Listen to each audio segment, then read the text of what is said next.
Raoul Delcorde, vous êtes professeur invité au département de sciences politiques à l'Université de Montréal. Merci de prendre le temps d'enregistrer cette conversation avec nous. Bonjour et ravi d'être des vôtres aujourd'hui. Alors, vous êtes ambassadeur honoraire de Belgique. Vous avez été ambassadeur de Belgique au Canada entre 2014 et 2020. Mais en fait, vous êtes un diplomate avec fort ancrage dans le monde académique parce que vous êtes docteur en sciences politiques. Vous avez enseigné dans plusieurs universités ces dernières années.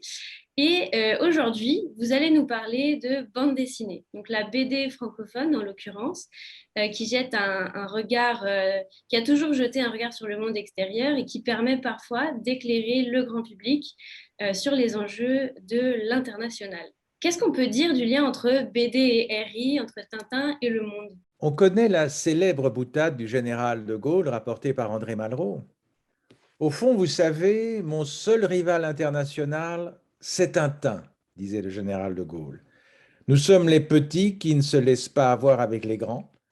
On ne s'en aperçoit pas à cause de ma taille. Fin de citation. Très tôt, la BD franco-belge nous a ouvert les yeux sur le monde, nous a aidés à décrypter le réel et à appréhender la diversité de la planète. Et ce regard sur le monde créait véritablement de l'empathie pour les personnages de BD qui n'avaient que leur courage et leur audace pour résister à l'oppression des détenteurs du pouvoir. Commençons donc par Tintin, le petit explorateur, le globe-trotteur qui s'intéresse aux événements de son époque, qui va découvrir l'URSS dans le premier album, Tintin au pays des soviets, qui est une charge contre le régime soviétique des années 1930. Et chez Tintin, on retrouve les qualités morales de l'univers scout, qui était l'univers que son auteur connaissait le mieux, avec les préjugés de son époque, mais toujours aussi avec une forme d'empathie pour les populations qu'il rencontre.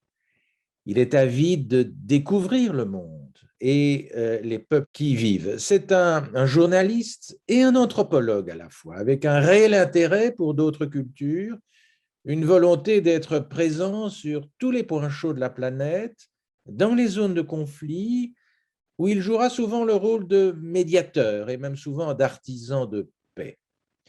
Et c'est Tintin en Amérique et sa charge contre le Chicago d'Al Capone et la mafia.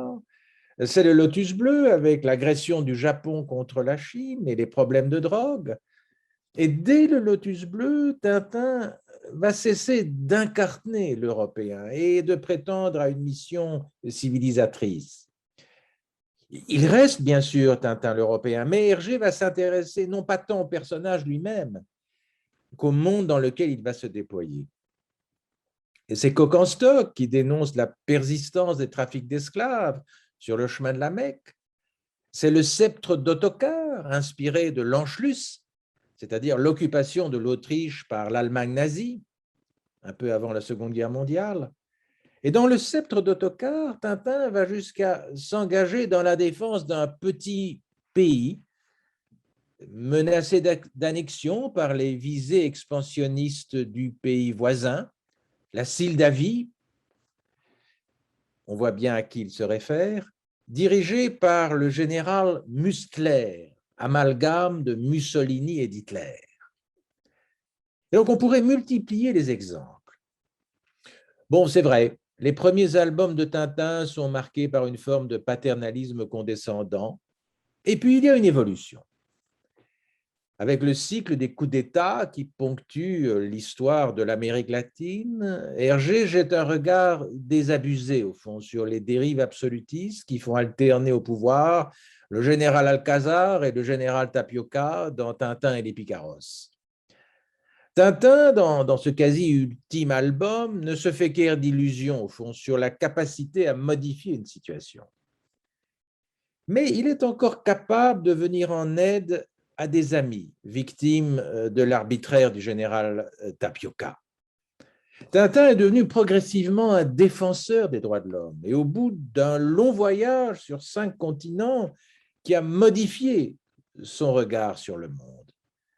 Il a su se détacher d'une conception ethnocentrique du monde et d'album en album, on suit la quête intérieure du héros qui se réalise au contact des autres, de l'autre. Ça, c'était pour Tintin, mais il y a aussi toutes sortes d'autres héros de BD. Il y a les aventures, par exemple, de Blake et Mortimer.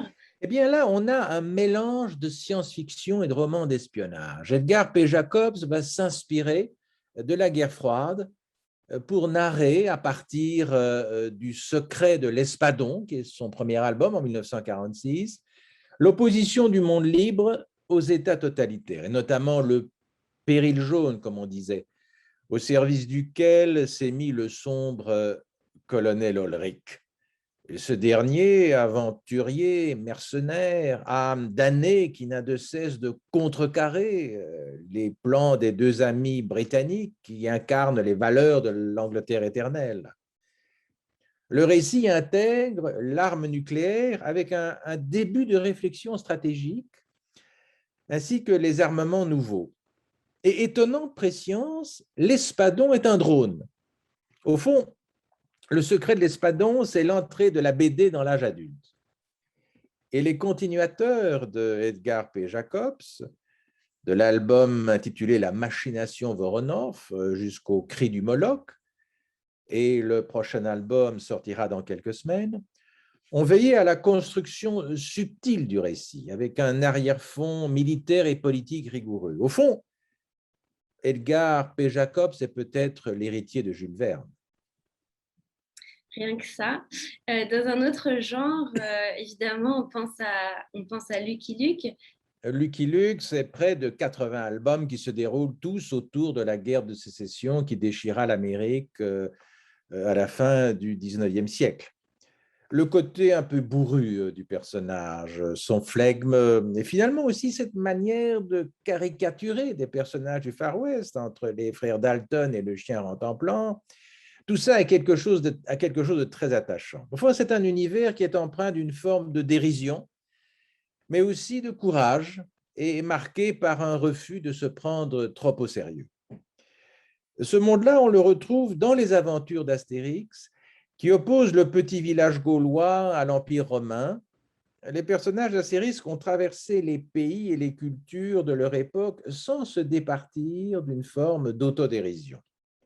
De connivence avec le lecteur, le petit village gaulois qui résiste aux Romains, c'est l'éternelle revanche du petit contre le grand, de la force morale d'une population, joliment symbolisée par la potion magique, contre la force brute incarnée par le pouvoir de l'Empire romain. Spirou, c'est un groom sympathique qui a été expédié par Mont et par Vaux pour de trépidantes aventures depuis le modeste mais turbulent village de Champignac jusqu'à la Lune, en passant par la forêt de Palombie où il a déniché le marsupilami, les Balkans en guerre, le sud de l'Amérique comme le cœur de New York, Tibet, Afrique du Nord, Afrique noire ou encore Antarctique, Russie, Paris submergé ont tous été, à un moment ou l'autre, le théâtre de ces prouesses, parfois physiques, non dénuées de malice, mais essentiellement humanistes. Bref, ce redresseur de tort qui a pris vraiment toute sa mesure grâce au talent de Franquin connaît bien son monde et en connaît aussi parfaitement les travers. C'est dire que les droits de l'homme ne pouvaient pas trouver défenseur plus emblématique. Et il a été choisi par le Haut Commissariat des Nations Unies comme héros d'un magazine très spécial. Ils sont illustrés en bande dessinée, chacun des 30 articles de la Déclaration universelle des droits de l'homme, qui fêtait ses 70 ans en 2018. Et il s'est fait accompagner de Lucky Luke, de Zork Blub, de Nelson, de Black et Mortimer, de l'agent 212, de Tamara, de Cédric, et j'en passe. Ils ne seront évidemment jamais assez, tous ces personnages de BD, pour défendre ce document sacré et chaque jour profané. Vous parlez de prouesses humanistes, vous parlez de héros de BD qui sont des défenseurs des droits de l'homme. Est-ce que le héros de BD, c'est souvent, voire toujours un justicier? C'est en tout cas le cas avec Bob Moran, héros d'environ 85 albums de BD, né de la plume d'Henri Verne. C'est un Indiana Jones avant la lettre.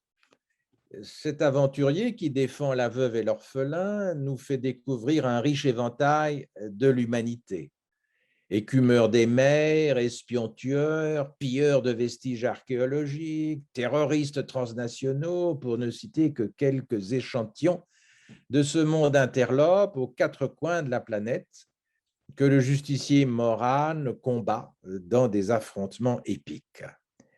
Mais il y a aussi un message sous-jacent qui est celui de la force libératrice de la fiction tout autour de l'éthos du justicier, pour citer un spécialiste de BD, et qui connut son heure de gloire dans les années 1950-1970. Si je comprends bien, quand un auteur de BD veut dénoncer une situation de violence caractérisée ou une injustice, il peut trouver son inspiration dans une situation réelle, un récit qui se déroule dans un pays, par exemple dans un pays en développement. En effet. Et dans un registre plus sombre, on peut citer la remarquable BD de Jean Van Damme intitulée Kivu, sur fond d'exploitation du coltan dans l'est de la République démocratique du Congo. L'auteur nous fait toucher de près la tragédie des populations expulsées en guerre. Et c'est aussi une forme d'appel humaniste pour venir en aide à ces populations. Ça vaut pour l'humanitaire, est-ce que ça vaut pour la diplomatie, qui est votre domaine? Est-ce que la diplomatie inspire autant la BD? Je ne pouvais pas manquer de mentionner, bien sûr, la diplomatie comme source d'inspiration de la BD. C'est la BD Quai d'Orsay de Blin et Lanzac, à laquelle je pense, une plongée cocasse et bien documentée au demeurant, au sein du Quai d'Orsay, du ministère français des Affaires étrangères, à l'époque où celui-ci était dirigé par Dominique de Villepin. Tout est agencé avec finesse pour montrer le fonctionnement d'un ministère entre l'esbrouf et le labeur, les ambitions et les mesquineries, l'ostentatoire des salons et les manœuvres de couloir. Le tome 2 qui met en scène le discours aux Nations Unies contre la guerre en Irak. Bon, on ne parle pas de l'Irak, on invente le terme l'Ousdem, mais on voit bien à quel État on fait référence. Tient largement d'ailleurs les promesses du premier. Comme certains le savent, cette BD est devenue un film qui est fort inspiré évidemment par le scénario d'origine. Bref, au terme de ce parcours assez bref, je voudrais, et forcément incomplet, je voudrais souligner que la BD franco-belge a sans doute contribué à mieux appréhender le monde, à jeter un regard empathique, parfois critique, sur le monde qui nous entoure. Et à travers les contrées et les régions parcourues par ces héros de BD, on familiarise le lecteur avec d'autres cultures, avec d'autres sociétés, en y ajoutant une bonne dose d'aventure et souvent un message de tolérance. D'où est venu cet intérêt pour la bande dessinée? Est-ce que vous avez toujours eu un goût prononcé pour ce type de fiction? Vous savez, beaucoup de diplomates ont trouvé leur inspiration dans les aventures de Tintin. Et parce que, voilà, j'ai même écrit un article il y a quelque temps sur Tintin comme l'incarnation du diplomate, parce que, voilà, c'est l'exploration du monde, la ligne claire, on découvre ou redécouvre des cultures et des civilisations. Et c'est vraiment ça aussi la diplomatie, c'est la découverte de l'autre avec un A majuscule et le respect des autres cultures. Merci beaucoup, Monsieur Delcorde, pour ces explications très éclairantes sur les liens entre bande dessinée et relations internationales. Et à la prochaine. Avec plaisir, merci.